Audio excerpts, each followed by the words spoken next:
Ayan. Mga ka-prom din, papasok na ako dito. Ito na yung company natin. Tutor ko kayo. Hanggang pagpasok lang ha. Sakay tayo ng elevator. Sa second floor lang ako. Tutor ko kayo sa dito. Pero hindi ko kayo maiikot kasi naiya ako mag-video sa loob ng company. Yan. Madilim pa oh. Yan. Mga aircon at heater, blower. Madilim pa kasi masyadong maaga.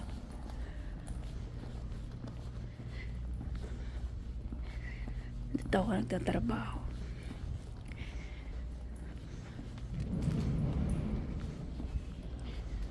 Na mas maaga pang pumapasok